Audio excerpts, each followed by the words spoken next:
Now at 6, rolling out the NYPD is preparing right now for the possible post-election unrest. An exclusive inside look at how they plan to keep things under control. And the finish line is in sight. What the candidates for president are doing tonight, as we are now just a few hours away from the polls closing. Good evening. We thank you for joining us tonight. I'm Natalie Pascarella. And I'm Chuck Scarborough. Time is running out to vote now. In just about 2 hours, the first polls close in our area in New Jersey and Connecticut. More than a dozen other states close their polls at 8 o'clock as well. New Yorkers still have just about 3 hours to cast their ballots. Polls close at 9 in New York, but this is important. If you are in line by 9, you will still be allowed to vote. And from Greenwich, Connecticut to Mineola, Long Island and beyond, long lines once again, but not as long as we saw in early voting in many spots. As for the presidential candidates, President Trump visited an RNC headquarters in Virginia, but will end his night in D.C., while Joe Biden spent much of his day in Scranton and also in Delaware. That's where he's going to end his night. We have live team coverage from Delaware to D.C. tonight, and that's where we'll kick things off with government affairs reporter Melissa Russo, live in the nation's capital with the Trump campaign. Melissa. Chuck, on one hand, President Trump says he's expecting a big win tonight. On the other hand, he's already threatened to send his election lawyers in to challenge the election results if he doesn't like the way they turn out. Today, while visiting volunteers at a campaign office in Virginia, he acknowledged for the first time the fact that losing could also be an option. I think we're going to have a great night, but it's politics and it's elections, and you never know. The president says he's encouraged by the massive showing at closing rallies, but his campaign privately is acknowledging concerns about whether their field operation in Pennsylvania can get the job done. Winning is easy.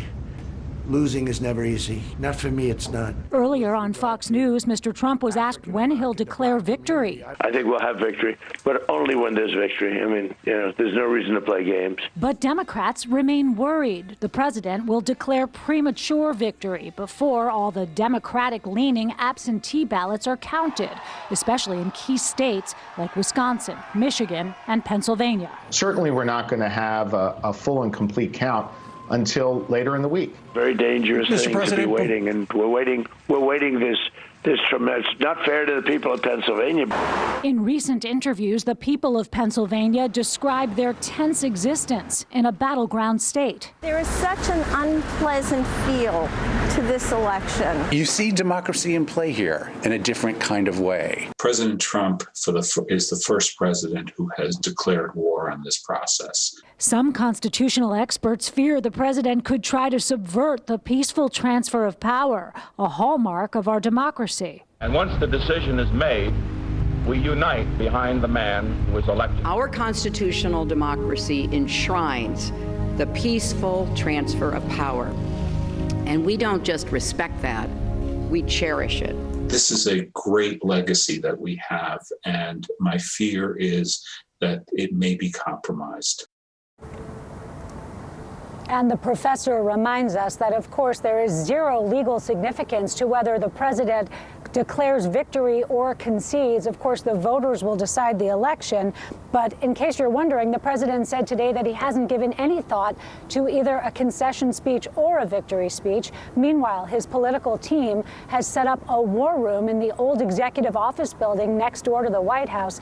That's where they'll be watching the returns and strategizing their next steps. That's the latest. Live in Washington, D.C., Melissa Russo, News 4 New York. All right, Melissa, thank you. And former Vice President Joe Biden visited his childhood home in Scranton, Pennsylvania this morning, signing the wall of that home, quote, "From this house to the White House with the grace of God." Now, earlier, he had visited the grave of his son, Beau, in Delaware. And that is where he will wrap up his night. That's where we find News 4's Andrew Siff live in Wilmington, continuing our team coverage. Andrew.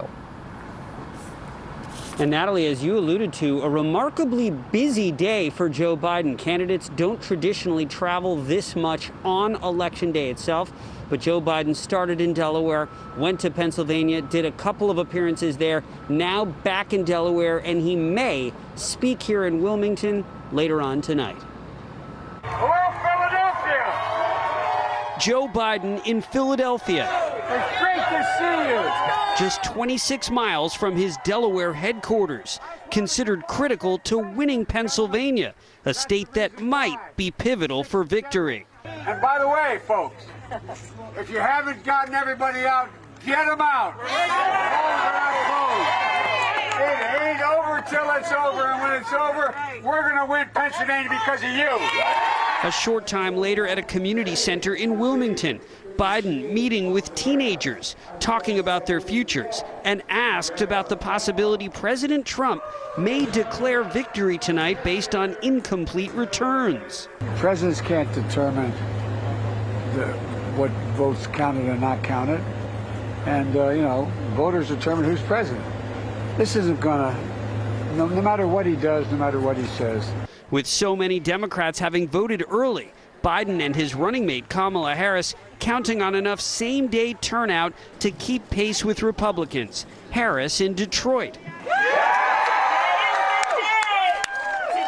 is the day that the path to the White House runs right through this hood.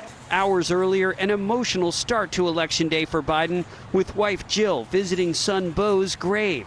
Then a visit to the Scranton house where he grew up. What were you thinking about in there on the day you could be elected president?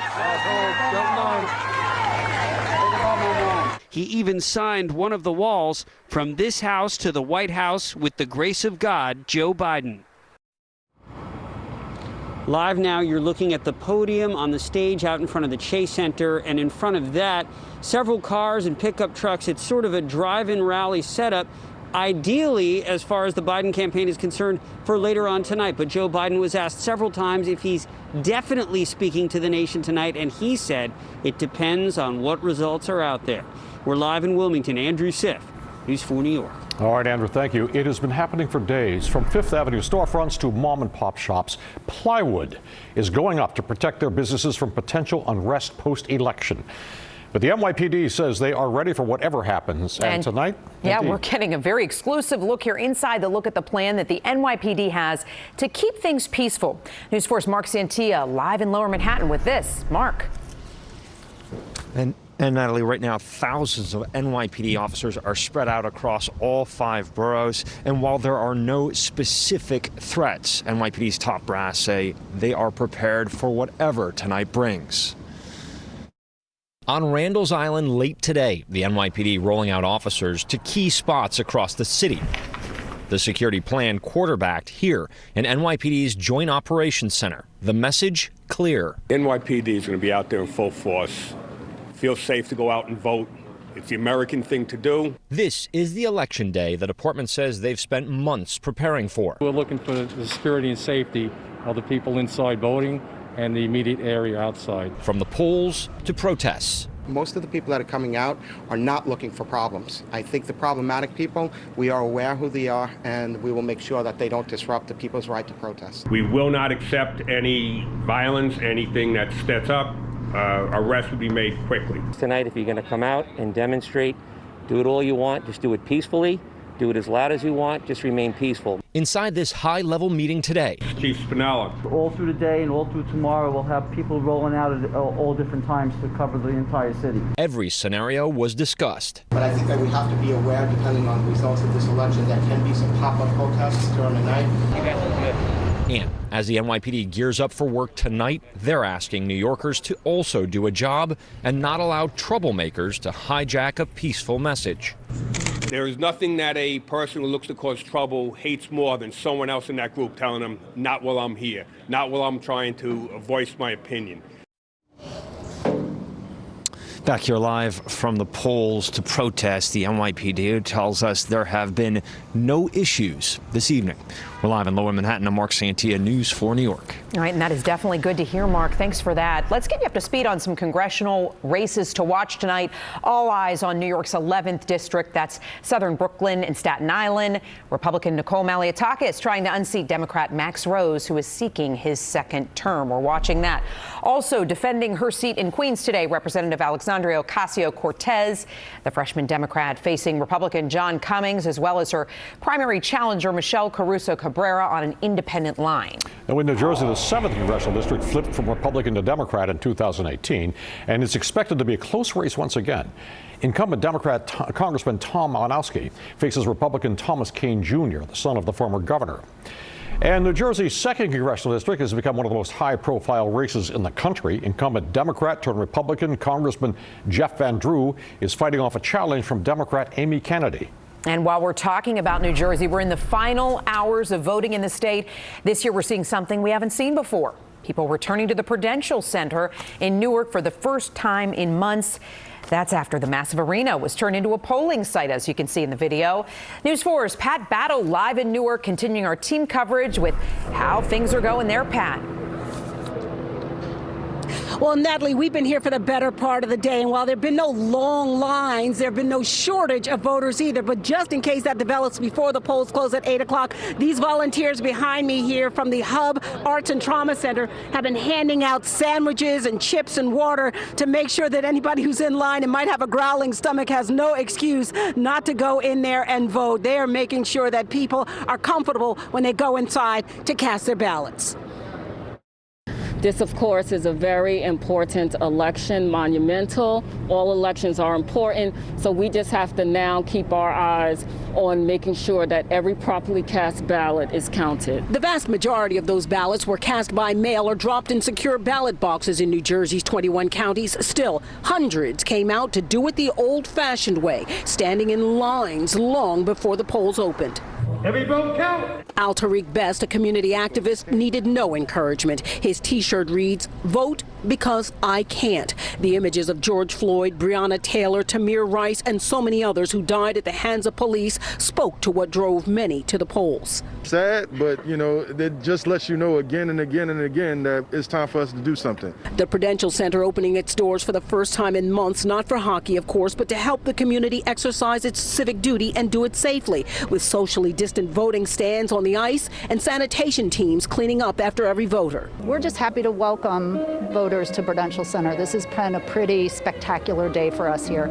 Outside, LA Lakers forward J.R. Smith, who played ball for Newark's St. Benedict's Prep, was keeping on the full court press. For me to inspire them to do something, but not only just to inspire, to put the hard work into it after that. There's little question which way Newark will vote. Still, with the outcome of the race in question, Justin says no matter who comes out on top, we all have to win. Adversity brings great change. Adversity builds character, and when you've been through anything, when you've been through everything, you could do anything. Now, New Jersey's on track to break a record for the highest number of votes cast ever in state history. That would be 4 million, and that was back in 2016. Already 3.7 million voters have turned in their ballots by mail or in those ballot boxes. Again, the polls close here at 8 o'clock. We will be standing here. Chuck, you mentioned the fact that so many people are standing by in case of any kind of civil unrest. Not here in Newark. Just like that young man said at the end of my package, they're looking to heal. And that's what they intend to do here. Reporting live from Newark, outside the Prudential Center, I'm Pat Battle, News 4, New York. Okay, great thought, Pat. Thank you very much. Well, long lines formed well before the polls opened in Connecticut this morning, with turnout expected to reach record levels. As of noon today, about 50% of the state's registered voters had cast their ballots. That includes absentee ballots. Polls close at 8 p.m. And that's also the latest. Voters can drop off their absentee ballots if they haven't yet done so. If you have problems at the polls today, we want to hear about them. Keep this information handy. You can email us at tips@nbcnewyork.com or call us on the number on your screen, 212-664-2731. And be sure to stay with NBC News for special coverage and analysis of Election Night 2020. Lester Holt, Savannah Guthrie, Chuck Todd, and Andrea Mitchell will update us as the race unfolds. It all starts tonight at 7 o'clock right here on NBC4. And our election team coverage continues. Still ahead, tracking problems at the polls. Coming up, how New York City voters are being rewarded for waiting to the last minute. I am live at a polling place where there are dozens of poll workers, but not that many voters. And tracking snail mail, we check in on the Postal Service to see how quickly they're getting ballots to where they need to go. And the weather has been just fine on this election day, and right now, too, in case you're headed to the polls, just grab your jacket. It's a little on the cool side. We've got some warmer weather to talk about, though, and I'll tell you in the 10-day forecast coming up. What's this? Quick Draw from the New Jersey Lottery. You pick up to 10 numbers and the game draws 20. The more numbers you match, the more you win. That sounds epic. Select your numbers.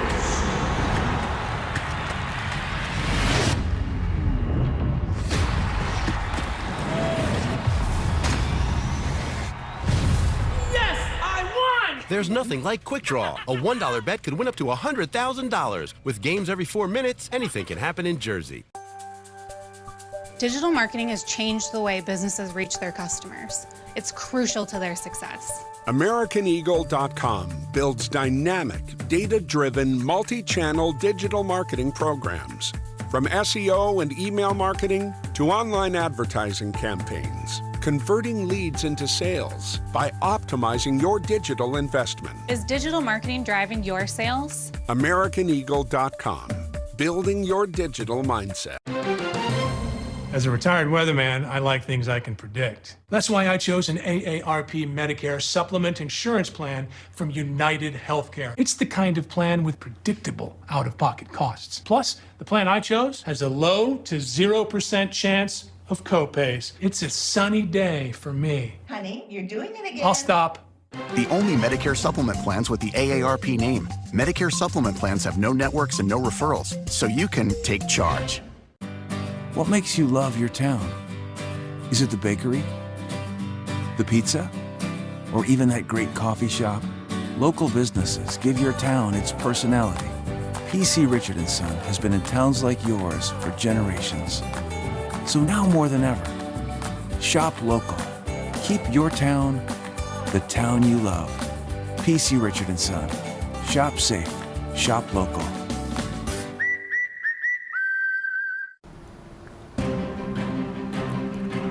More than 100 million people voted early nationwide, and of those, more than 1 million were in New York City. And that could be one reason why Election Day has been relatively problem-free for poll workers today. News 4's Chris Glorioso is live on the Upper East Side right now, tracking the issues that have come up. Chris? Well, if the long lines had been deterring New York City voters, they no longer have that excuse. After weeks of early voting and mail voting, the procrastinators have been rewarded with this. This is an Upper East Side polling place where the election workers far outnumber the voters, and that means in the time you still have left in New York City, the path to the polls is clear. We knew, even if there was a line tonight, we had to get our vote in, so we were going to stand in line no matter what. But holy cow, for us to just go in and come back out is incredible. Katrine Gabriel and Lane Bloom tried to vote early, but the lines were too long. So when they saw no line at this, dare I say, sleepy Yorkville polling place, they were pleasantly surprised. Planning to wait out here for hours. Yeah. So ended up waiting. Not at all. But election worker Ivana Edwards says don't confuse an orderly appearance with calm nerves. This is a year that's exceptional in every way you can think of. Although voting for most New Yorkers was a breeze on Election Day, there were isolated hiccups in the 5 boroughs. At one point, lines were 45 minutes long in Astoria. Mayor de Blasio said a few polling places opened late, and he was asked about others that had connectivity issues. I think it goes back to the central point that we have to approach elections differently in the future. My preference would be for the Board of Elections to be a city agency in the future. That'll take some really extensive action in Albany, but whatever form it takes, the current Board of Elections doesn't run the elections the way we need to. It's not fair to people. Back live on the Upper East Side, where voting is continuing. You still have more than 2 hours to come out and vote in New York City. We should also say bravo to so many of these elections workers. Remember, the polls may close at 9 o'clock here in New York City, but many of these people won't be able to go home right at 9 o'clock because they've got to be here so that every ballot is accounted for. That means while you and I may be home watching these results come in, many of them will still be working at 10 o'clock, 11 o'clock, and perhaps beyond. For now, reporting live on the Upper East Side, Chris Glorioso, News 4 New York. Yes, Chris, thank you. To echo that, bravo to those workers indeed.